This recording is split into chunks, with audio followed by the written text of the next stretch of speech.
ঢাকা বিশ্ববিদ্যালয়ে টান টান উত্তেজনা। ছাত্রদল শিবিরকে বিশৃঙ্খলায় না জড়াতে কড়া নির্দেশ। সরকারের কড়া হুঁশিয়ারি, বেআইনি কিছু হলে কঠোর হাতে দমন করা হবে।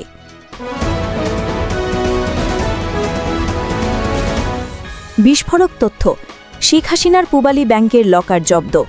এনবিআরের গোয়েন্দা অভিযান। ধারণা করা হচ্ছে লকারে থাকতে পারে মূল্যবান দলিল, অলংকার ও গোপন নথি।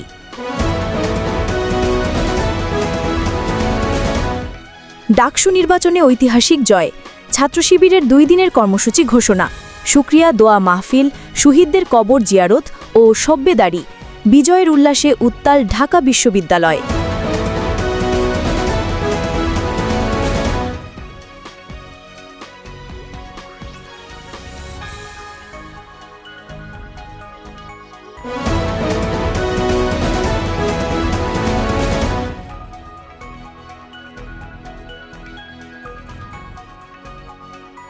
এতক্ষণ শুনছিলেন সংবাদ শিরোনাম, এবার বিস্তারিত।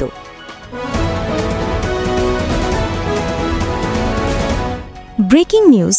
ঢাকা বিশ্ববিদ্যালয় কেন্দ্রীয় ছাত্র সংসদ ডাকসু নির্বাচনের উত্তপ্ত পরিস্থিতি ঘিরে ছাত্রদল ও ছাত্র শিবিরকে কঠোর নির্দেশনা দিয়েছে বিএনপি ও জামায়াত।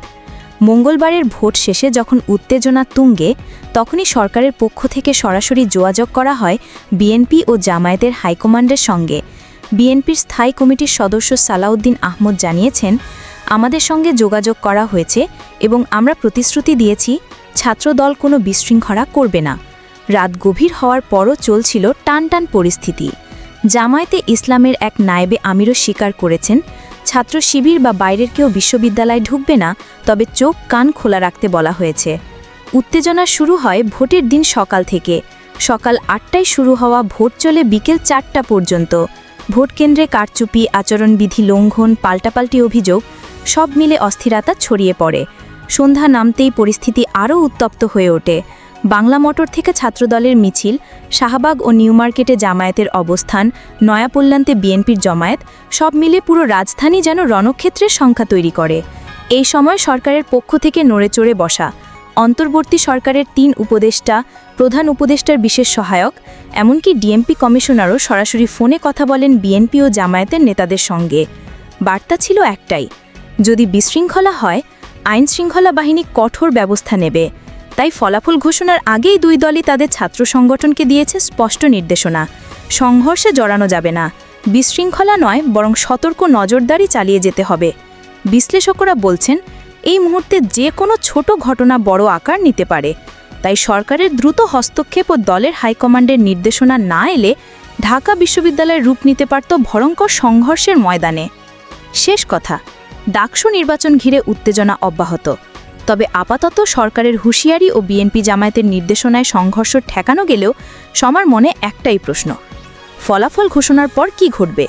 আমাদের সঙ্গেই থাকুন, ব্রেকিং নিউজের পরবর্তী আপডেট নিয়ে আবারও ফিরব। Breaking news.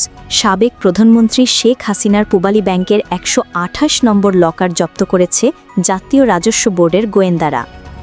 আজ বুধবার 10 সেপ্টেম্বর জাতীয় রাজস্ব বোর্ডের কেন্দ্রীয় গোয়েন্দা সেলের মহাপরিচালক আহসান হাবিব নিজেই বিষয়টি নিশ্চিত করেছেন।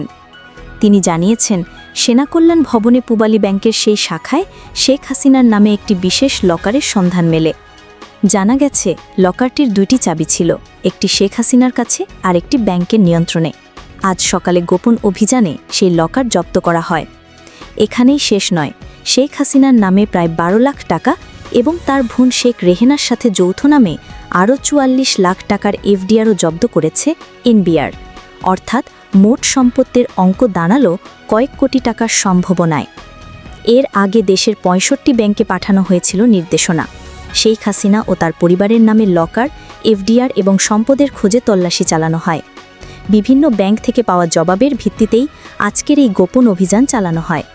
এখন বড় প্রশ্ন, লকারের ভেতরে কি আছে?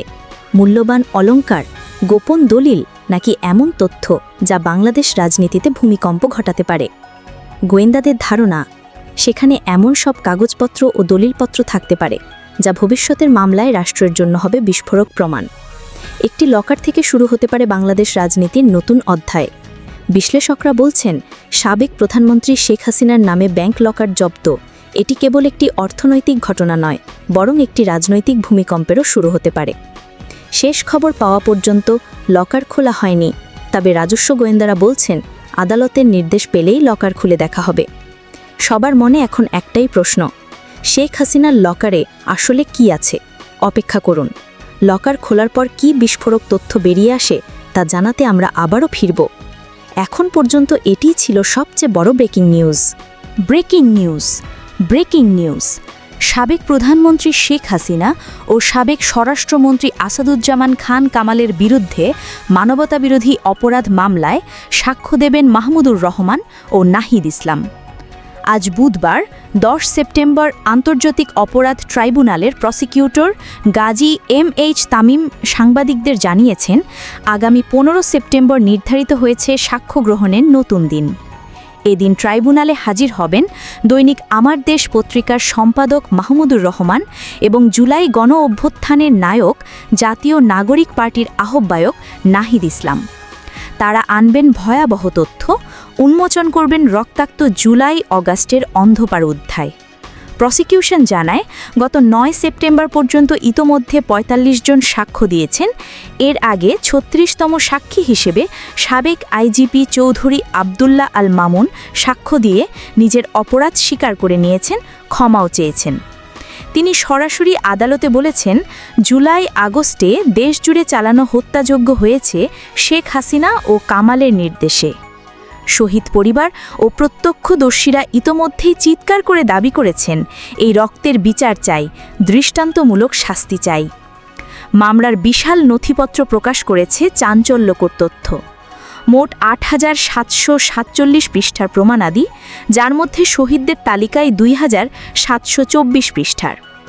একটি একটি করে সাক্ষ্য যখন সামনে আসছে, তখনই স্পষ্ট হচ্ছে বাংলাদেশ ইতিহাসের সবচেয়ে ভয়াবহ মানবতাবিরোধী অপরাধের দায়ভার বইছেন শেখ হাসিনা ও তার সহযোগীরা। আগামী 15 সেপ্টেম্বর আদালতে দাঁড়িয়ে মাহমুদুর রহমান ও নাহিদ ইসলাম কী ধরনের বিস্ফোরক তথ্য প্রকাশ করেন, সেটি এখন পুরো জাতির নজরে। এটি কি হবে মামলা টার্নিং পয়েন্ট, নাকি উন্মোচিত হবে নতুন এক রক্তাক্ত সত্য? সময় এখন গুনছে সেকেন্ডে সেকেন্ডে।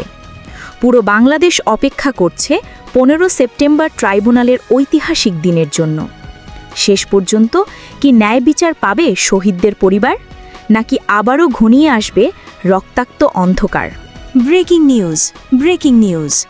ঢাকা বিশ্ববিদ্যালয় কেন্দ্রীয় ছাত্র সংসদ ডাকসু নির্বাচনে ঐতিহাসিক জয়ের পর বাংলাদেশ ইসলামী ছাত্র শিবির ঘোষণা করেছে নতুন কর্মসূচি। বুধবার 10 সেপ্টেম্বর এক জরুরি বিজ্ঞপ্তিতে ছাত্র শিবিরের কেন্দ্রীয় সভাপতি জাহিদুল ইসলাম আনুষ্ঠানিকভাবে ঘোষণা দেন এই কর্মসূচির। তিনি বলেন, আলহামদুলিল্লাহ, মহান আল্লাহর অশেষ কৃপায় ছাত্র শিবির সমর্থিত ঐক্যবদ্ধ শিক্ষার্থী জোট ডাকসু নির্বাচনে বিজয় অর্জন করেছে। এই বিজয় শুধু একটি সংগঠনের নয়, বরং ঢাকা বিশ্ববিদ্যালয়ের 40,000 শিক্ষার্থীর বিজয়। এটি হলো একটি ঐতিহাসিক মুহূর্ত, যেখানে শিক্ষার্থীর রায় দেখিয়েছে ন্যায়ের পক্ষে, সত্যের পক্ষে, পরিবর্তনের পক্ষে তাদের অবস্থান। বিজ্ঞপ্তিতে বলা হয়েছে, নির্বাচনে যারা ভিন্ন ভিন্ন প্যানেল থেকে অথবা স্বতন্ত্র প্রার্থী হিসেবে জয়লাভ করেছেন, তাদের প্রতিও জানানো হয়েছে আন্তরিক শুভেচ্ছা ও অভিনন্দন। জাহিদুল ইসলাম আরও দোয়া করেছেন, নির্বাচিত প্রতিনিধিরা যেন আল্লাহ প্রদত্ত এই আমানত যথাযথভাবে রক্ষা করার তৌফিক পান। এটি শুধু একটি রাজনৈতিক দায়িত্ব নয়, এটি শিক্ষার্থীদের আস্থা, বিশ্বাস ও স্বপ্নের দায়িত্ব। এরপর ঘোষণা করা হলো 2 দিনের কর্মসূচি। 2. শুকরিয়া আদায় করে বিশেষ দোয়া মাহফিল এবং শব্বেদারি অর্থাৎ নৈশ ইবাদত। 1. শহীদদের কবর জিয়ারত, শহীদ পরিবারের সঙ্গে সাক্ষাৎ এবং আহতদের পাশে দাঁড়ানো। এটি কেবল বিজয়ের আনন্দ নয়, এটি কৃতজ্ঞতার প্রকাশ, শহীদদের প্রতি শ্রদ্ধার প্রকাশ এবং নতুন দায়িত্বের সূচনার অঙ্গীকার। তবে ছাত্র শিবির স্পষ্ট জানিয়ে দিয়েছে, এই বিজয়ের আনন্দে কোনো শোভাযাত্রা, কোনো র্যালি, কোনো বর্ণাঢ্য মিছিল হবে না। কেন্দ্রীয় নির্দেশনায় বলা হয়েছে, প্রত্যেক মহানগর, বিশ্ববিদ্যালয়, শহর ও জেলা শাখাকে এই কর্মসূচি বাস্তবায়ন করতে হবে, কিন্তু সবকিছু হবে শান্তিপূর্ণ, শৃঙ্খলাপূর্ণ এবং ইসলামী আদর্শের আলোকে। অর্থাৎ এই বিজয় আনন্দের হলেও এটি কোলাহল নয়, এটি দায়িত্বের, কৃতজ্ঞতার এবং আত্মত্যাগের নতুন যাত্রা। রাজনৈতিক বিশ্লেষকরা বলছেন, ডাকসু নির্বাচনে ছাত্র শিবির সমর্থিত ঐক্যবদ্ধ শিক্ষার্থী জোটের জয় বাংলাদেশের ছাত্র রাজনীতিতে এক নতুন অধ্যায়ের সূচনা করতে যাচ্ছে। এটি শুধু একটি নির্বাচন নয়, এটি ছাত্র সমাজের রায়, এটি পরিবর্তনের সংকেত, এটি এক নতুন ভবিষ্যতের অঙ্গীকার। সুতরাং ঢাকা বিশ্ববিদ্যালয়ের শিক্ষার্থীদের এই ঐতিহাসিক বিজয়ের পর পুরো বাংলাদেশ এখন তাকিয়ে আছে ছাত্র শিবির ঘোষিত এই কর্মসূচির দিকে। এই বিজয় কি শুধু সূচনা, নাকি বাংলাদেশের রাজনীতিতে ঘটতে যাচ্ছে এক নতুন বিপ্লব?